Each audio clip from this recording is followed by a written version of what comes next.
Hello student, this is Anupam Gambhir and you are watching Anupam English classes. आज के इस video lecture में हम क्लास 11 इंग्लिश हॉर्नबिल बुक से chapter 1 the portrait of a lady का explanation पढ़ने जा रहे हैं, जिसके राइटर खुशवंत सिंह जी हैं। फर्स्ट पार्ट में हमने देखा कि खुशवंत सिंह जी कैसे अपने ग्रैंड मदर का डिस्क्रिप्शन देते हैं और कहते हैं, मेरी दादी माँ भी सबकी दादी माँ की तरह ही बूढ़ी थी और वह उनके फेस पे रिंकल थे। और रिंकल कैसे थे? क्रिसक्रॉस, यानी कि एक नेट की जैसे बन जाते हैं, वैसे उनके फेस पे रिंकल थे। सब लोग कहते थे कि वो बहुत यंग और प्रेटी थी, लेकिन मुझे नहीं लगता कि किसी टाइम पे वो इतनी प्रेटी दिखती होंगी, क्योंकि वो कहते हैं कि 20 ईयर्स से जब से मैं अपनी दादी माँ को देख रहा हूँ, वो उतनी ही बूढ़ी हैं जितनी कि आज हैं। थोड़ा सा डिस्क्रिप्शन उन्होंने अपने ग्रैंडफादर का भी दिया है और कहा है कि मेरे ग्रैंडफादर की फ़ोटो मेंटल पीस के यानी कि फायर प्लेस के ऊपर टंगी हुई है, जिसमें वो 100 साल के ओल्ड दिखाई दे रहे हैं। उनकी बहुत बड़ी पगड़ी पहनते थे वो, और लूज़ क्लोथ्स पहनते थे, और उनकी दाढ़ी इतनी बड़ी थी कि उनके चेस्ट के पार्ट को भी कवर कर देती थी, यानी कि काफ़ी लंबी उनकी दाढ़ी रही होगी। आगे फिर अपनी ग्रैंड मदर का डिस्क्रिप्शन देते हुए कहते हैं कि मेरी दादी थोड़ी हाइट की छोटी थी, मोटी थी, और थोड़ी सी उनकी बॉडी कैसी थी? झुकी हुई थी। एक हाथ में वो रोजरी की माला जपती रहती थी और दूसरे हाथ को अपने कमर पे रखती थी, जिससे उनकी बॉडी को बैलेंस बना रहे। उन्होंने अपनी दादी का कंपैरिजन विंटर माउंटेन एस्केप से किया है और कहा है कि मेरी दादी भी जैसे कि सर्दियों में पहाड़ों पर बर्फ़ गिर जाती है, बिल्कुल वाइट दिखाई देते हैं, शांति होती है वहाँ, तो वह कहते हैं मेरी दादी भी ऐसी ही थी। Next paragraph, my grandmother and I were good friend. मेरी दादी और मैं बहुत अच्छे फ्रेंड थे। My parents left me with her when they went to live in the city and we were constantly together. मेरे मम्मी पापा ने जब वह शहर चले गए थे तो मुझे मेरी दादी के पास छोड़ दिया था। He used to wake me up in the morning and get me ready for school. वह मुझे सुबह जल्दी उठाती थी और स्कूल के लिए रेडी करती थी। She said her morning prayer in a monotonous sing song while she bathed and dressed me in the hope that I would listen and get know it by heart. जब वह मुझे तैयार करती थी तो बच्चों, मोनोटोनस की मीनिंग होती है बोरिंग या डल वे में। तो जब वो मुझे रेडी करती थी स्कूल के लिए, तो वो एक डल वे में प्रेयर बोलती रहती थी। उसको लगता था कि मैं बाय हार्ट लर्न कर लूँगा इसको, लेकिन आगे देखिए क्या कहते हैं। I listened because I loved her voice but never bother to learn it. वो कहते हैं कि मैं उनको सुनता तो था क्योंकि मुझे उनकी आवाज़ अच्छी लगती थी, लेकिन मैं उनको कभी याद करने की कोशिश नहीं करता था प्रेयर को। Then she would fetch my wooden slate with she had already washed and plastered with yellow chalk. Fetch की मीनिंग बच्चों होती है to go to a place and bring back something. तो वह जाती थी और मेरे लिए क्या ले आती थी? एक स्लेट कौन सी? जो उन्होंने पहले से ही वॉश साफ करके रखी होती थी, और येलो कलर के चौक से उन्होंने उसको प्लास्टर्ड किया होता था। आजकल तो हम नोटबुक में लिखते हैं, लेकिन पहले स्लेट चला करती थी जिसमें चौक से लिखते थे बच्चे। A tiny earthen ink pot and a red pen, tie them all in a bundle and hand it to me. और वो क्या लेके आती थी स्लेट के साथ? छोटा सा इंक पॉट लेके आती थी, साथ में रेड पेन, और सबको एक बंडल में बांध के मुझे दे देती थी। After a breakfast of a thick stale chapati with a little butter and sugar spread on it. Breakfast करने के बाद, और ब्रेकफास्ट में क्या होता था? स्टेल चपाती, बासी रोटी होती थी जिसपे थोड़ा सा बटर और शुगर स्प्रेड किया होता था। वो खा के हम स्कूल चले जाते थे। She carried several steel chapatis with her for the village dog. और वो कुछ बासी रोटी गांव के कुत्तों के लिए भी रख लेती थी। My grandmother always went to school with me because the school was attached to the temple. मेरी दादी भी मेरे साथ रोज स्कूल जाती थी, क्योंकि जो वो टेम्पल में जाती थी वो बिल्कुल स्कूल के साथ ही था। The priest thought us the alphabet and the morning prayer. और जो वहाँ के पुरोहित थे वो हमें मॉर्निंग और अल्फ़ाबेट भी सिखाते थे। While the children sat in the row on either side of the veranda singing the alphabet or the prayer in a chorus, my grandmother sat inside reading the scripture. और चॉर्स की meaning यहाँ पे बच्चों होती है the part of a song that is respected और religion. जब सभी बच्चे वरांदा में एक ही रो में बैठकर अपने अल्फ़ाबेट सीखते थे, पढ़ते थे, तो मेरी दादी अंदर बैठकर स्क्रिप्चर यानी कि religious books for particular religious books पढ़ा करती थी अंदर बैठकर। When we had both finished we would walk back together. और जब हम दोनों अपना कार्य पूरा कर लेते थे, कौन से दोनों कार्य, कि जो राइटर हैं खुशवंत सिंह जी हैं वो अपने पढ़ाई का कार्य पूरा कर लेते थे, जो उनकी ग्रैंड मदर हैं वो स्क्रिप्चर पढ़ के अपना कार्य पूरा कर लेती थी। तो दोनों जब अपना कार्य फिनिश कर लेते थे तो वो वापस घर के लिए चलते थे। This time the village dog would meet us at the temple door. तो फिर अब हमें वही कुत्ते, जो गांव के कुत्ते होते थे, वो हमें टेम्पल डोर पे मिल जाते थे। They followed us to our home growling and fighting with each other for the chapatis we threw to them. Growling का बच्चों होता है साउंड ऑफ द डॉग्स, कुत्तों की आवाज़ को कहते हैं ग्रोलिंग करना। तो वे क्या करते थे, ग्रोलिंग करते हुए और आपस में लड़ाई करते हुए हमारे पीछे पीछे चलते थे, हमें फॉलो करते थे। और क्यों फॉलो करते थे, क्योंकि जो रोटियां वो उनको फेंकते थे उनको खाने के लिए, उनके लड़ाई करते हुए और ग्रोलिंग करते हुए उनके पीछे पीछे चलते थे। When my parents were comfortably settled in the city। अब खुशवंत सिंह जी कह रहे हैं कि जब मेरे मम्मी पापा सिटी में सेटल हो गए, they sent for us, फिर उन्होंने हमें वापस बुला लिया। That was a turning point in our friendship। तो वो उनकी दादी और उनकी फ्रेंडशिप का एक टर्निंग पॉइंट था। Although we share the same room, यद्यपि हमें कमरा एक ही दिया गया था। My grandmother no longer came to school with me, लेकिन मेरी दादी अब मेरे को छोड़ने स्कूल नहीं आती थी, मेरे साथ नहीं आती थी। I use to go to an English school in a motor bus, अब मैं मोटर बस में बैठकर स्कूल जाया करता था। There were no dogs in the streets and she took to feeding sparrows in the courtyard of our city house. अब वहाँ पे पीछे डॉग्स भी नहीं आते थे खाने के लिए रोटियां, तो गली के कोई कुत्ते नहीं आते थे, तो दादी क्या करती थी, स्पैरोज को फीडिंग कराती थी, खाना देती थी स्पैरोज को। और कहाँ पे बैठ के, उनके सिटी हाउस के कोर्टयार्ड यानी कि आंगन में बैठ के स्पैरोज को फीड कराती थी। As the years rolled by we saw less to each other. इसी तरह से कई साल बीतते गए और हम एक दूसरे को बहुत ही कम देख पाते थे। For some time she continued to wake me up and get me ready for school. कभी कभी तो वो मुझे स्कूल के लिए तैयार भी करा करती थी। When I came back, she would ask me what the teacher had taught me। जब मैं स्कूल से वापस आ जाता था तो वो मेरे से पूछती थी कि टीचर ने आपको क्या पढ़ाया है। I would tell her English words and little things of the Western science and learning। और मैं उनको बताता था कि कुछ इंग्लिश वर्ड्स पढ़ाए हैं, कोई साइंस, वेस्टर्न साइंस पढ़ाई है। The law of gravity, gravity के कुछ नियम सिखाए हैं। Archimedes principal, the world being round etcetera, और कुछ आर्किमिडीज के सिद्धांत सिखाए हैं। दिस मेड हर अनहैप्पी, इससे वह नाखुश हो जाती थी। She could not help me with my lesson, वो मेरे इस लेसन्स में मेरी हेल्प नहीं कर सकती थी। She did not believe in the things they taught at the English school and was distressed.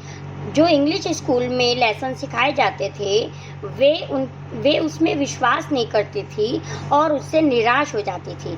That there was no teaching about God and the scripture, और वह कहती थी कि भगवान और आध्यात्मिक बुकों से रिलेटेड शिक्षा क्यों नहीं दी जाती इन स्कूलों में। One day I announce that we were being given music lesson. एक दिन तो जब मैंने बताया कि आज मैंने इंग्लिश का एक लेसन पढ़ा है, शी वॉज वेरी डिस्टर्ब, वह बहुत ही परेशान हो गई। To her music had lewd association, उनके अकॉर्डिंग, उनके अनुसार जो म्यूजिक है वो ल्यूड, बच्चों यहाँ ल्यूड की मीनिंग होती है हैविंग लो वैल्यू, जिनकी कोई वैल्यू नहीं होती समाज में, उनसे रिलेटेड होता है। तो वो कहते हैं गाना बजाना तो उनसे रिलेटेड होता है जिनकी कोई वैल्यू नहीं है। It was the monopoly of harlots and beggars and not made for gentle folk. अब यहाँ मोनोपोली की बच्चों मीनिंग होती है the complete control, and the harlots, harlot की मीनिंग होती है a woman who has many casual sexual relationships। आप वैश्या भी कह सकते हैं, इट इज कॉल्ड वैश्या ऑल्सो। जेंटल फॉक की मीनिंग होती है people of good social position. यानी कि भद्र लोग, अच्छे लोग। तो वो कहती हैं कि ये जो म्यूज़िक है वो तो एक ल्यूड एसोसिएशन से रिलेटेड है, और ये मोनोपोली है किसकी, वेश्याओं की मोनोपोली है या भिखारियों की, and not mean for gentle folk, और ये इसका भद्र लोगों से कोई रिलेशन नहीं होना चाहिए, किसका, म्यूज़िक का। She said nothing but her silence meant disapproval. The meaning of disapproval is not happy. वह कहती कुछ नहीं है और ना खुश हो जाती हैं. She rarely talked to me after that. और इसके बाद वो मुझसे कम ही बातचीत करती हैं.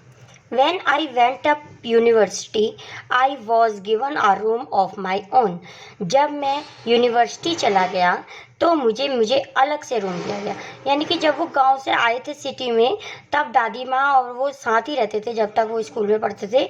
लेकिन जब वो यूनिवर्सिटी में चले गए खुशवंत सिंह जी, तो वो बता रहे हैं कि मेरी दादी को और मुझे अलग अलग रूम दे दिया गया। The common link of friendship was snapped. अब यहाँ जो हमारा फ्रेंडशिप का कॉमन लिंक था वो टूट गया। My grandmother accepted her seclusion resignation. अब मेरी दादी माँ ने एक्सेप्ट कर लिया, स्वीकार कर लिया। क्या स्वीकार कर लिया? सेकल्शन की मीनिंग बच्चों होती है लोनलीनेस, अकेले रहना। तो उन्होंने अपना जो अकेलेपन को स्वीकार कर लिया विद रिजाइनेशन की मीनिंग होती है लीव योर जॉब और position.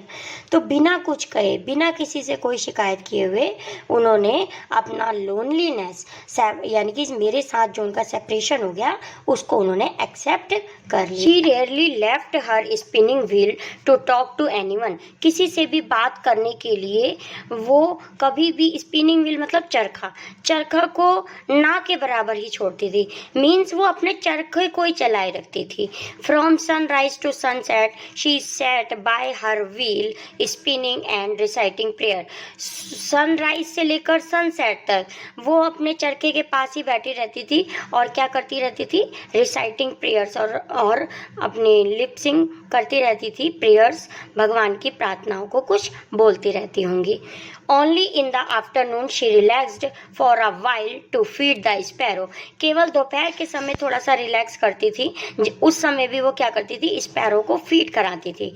While she sat in the veranda breaking the bread into little bits. वरांदे में बैठ जाती थी और ब्रेड को छोटे छोटे टुकड़ों में तोड़ती थी। Bits of little birds collected around her creating a veritable bedlamps of chirping. Hundreds of, भला हजारों बर्ड्स वहाँ पर आ जाती थी। और बेडलैम्स की मीनिंग होती है a place full of noise, और चिरपिंग की मीनिंग होती है शकिंग साउंड विद द लिप्स। तो वहाँ पे हजारों बर्ड्स आके बैठ जाती थी और वहाँ पे आवाज़ करती थी, आवाज़ें चिप चिप की आवाज़ें बर्ड्स की निकलती होंगी, वो करती थी। Some came and perched on her legs. Perched की मीनिंग बच्चों होती है टू सिट और to be put on the edge of something, किसी चीज़ के किनारे पे बैठ जाना। कुछ बर्ड्स आती थी और उसकी लेग के किनारे पर बैठ जाती थी। अदर्स ऑन हर शोल्जर, कुछ उनके शोल्जर्स पर बैठ जाती थी। Some even sat on her head, और कुछ उनके हेड पर बैठ जाती थी। She smiled but never shooed them away. वो हंसती थी लेकिन कभी भी उसको शूट मतलब शू कह के उड़ाती नहीं थी बर्ड्स को। It used to be the happiest half hour of the day for her. यह उनके लिए पूरे दिन का सबसे पसंदीदा खुशनुमा आधा घंटा हुआ करता था। When I decided to go abroad for further study, फिर मैं उच्च शिक्षा प्राप्त करने के लिए जब abroad जाने का मैंने निश्चय किया, I was sure my grandmother would be upset. मुझे निसंदेह मुझे पता था कि वो upset हो जाएंगी। I would be away for 5 years, क्योंकि मैं 5 साल के लिए जा रहा था। And at her age one could never tell, और उनकी एज के सभी पर्सन ऐसे में अपसेट हो ही जाते हैं। She came to leave me at railway station but did not talk or show any emotion. वह मुझे रेलवे स्टेशन पर छोड़ने भी आई लेकिन उन्होंने मेरे से कोई बात नहीं की और कोई भी भावुकता नहीं दिखाई। Her lips moved in prayer, और उनके जो लिप्स थे वो प्रेयर ही कंटिन्यू कर रहे थे। Her mind was lost in prayer, और उनका जो दिमाग था वो भी प्रेयर में ही मग्न था। Her fingers were busy telling the beads of her rosary, और जो उनके हाथ थे वो रोजरी यानी कि रुद्राक्ष की माला ही जप रहे थे।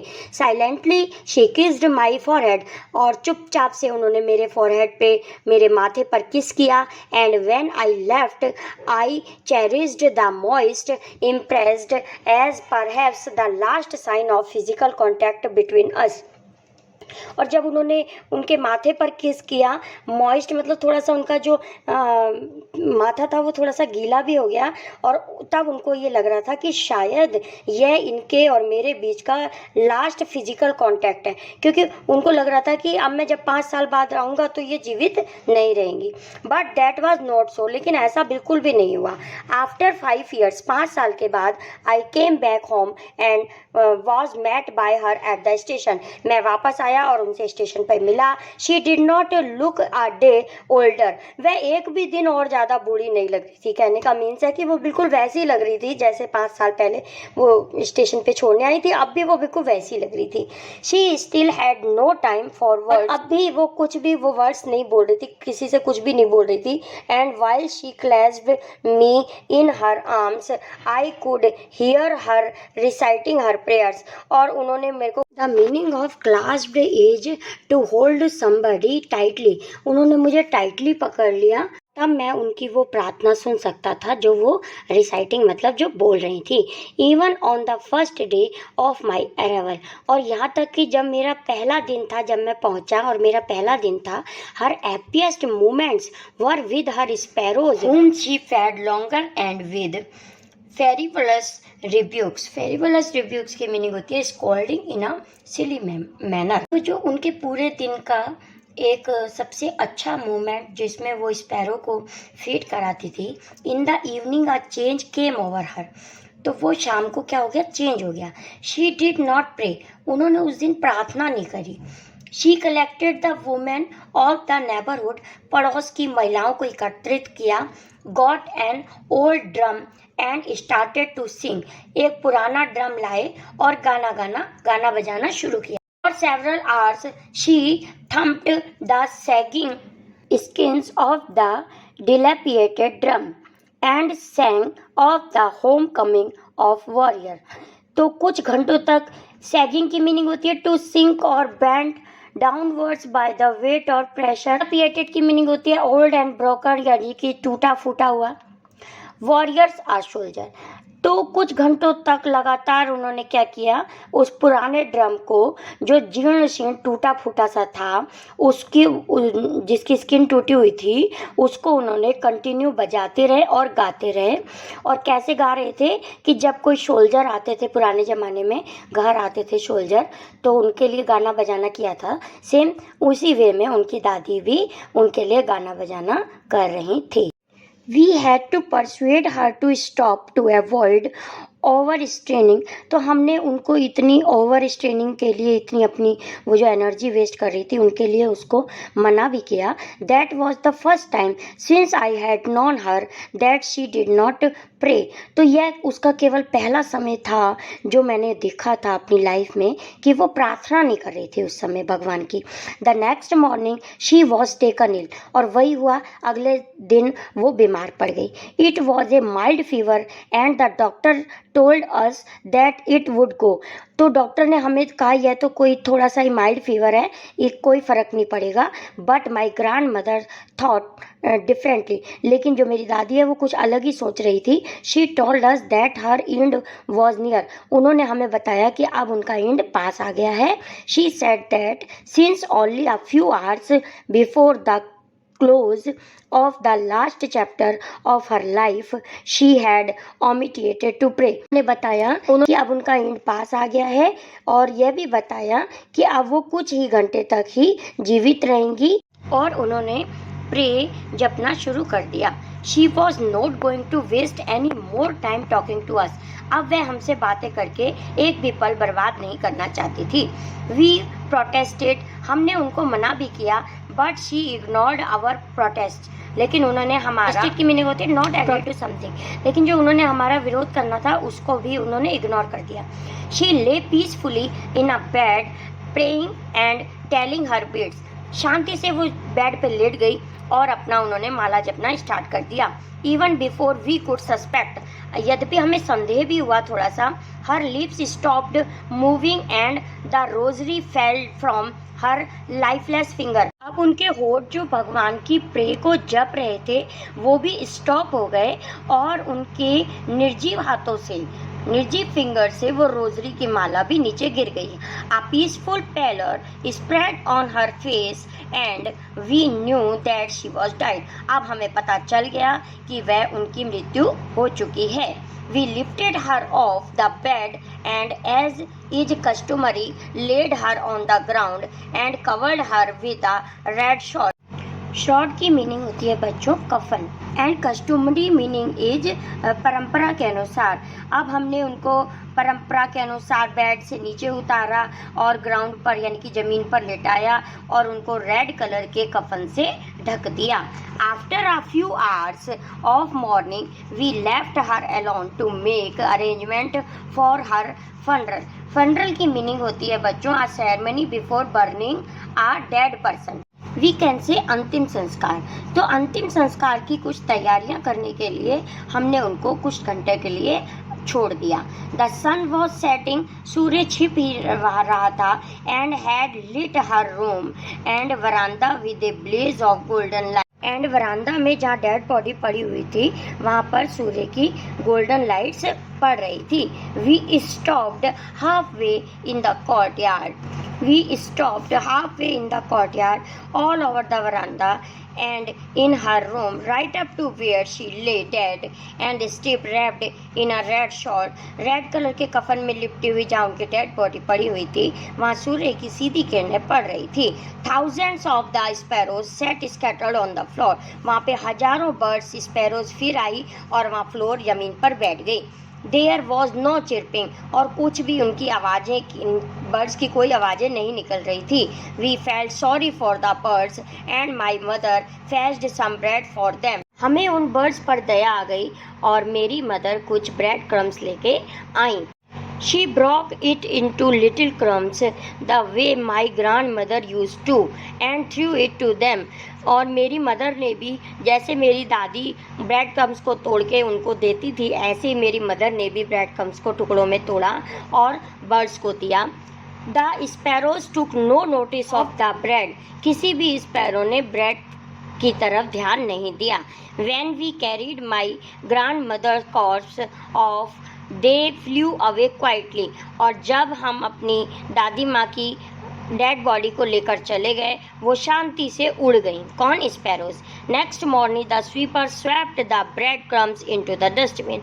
अगली सुबह स्वीपर ने ब्रेड क्रम्स को इकट्ठा किया और डस्टबिन में फेंक दिया। इसी के साथ ही स्टूडेंट ये चैप्टर हमारा कंप्लीट हुआ। अब नेक्स्ट वीडियो लेक्चर में हम इसी चैप्टर की वर्ड मीनिंग और क्वेश्चन आंसर को समझेंगे।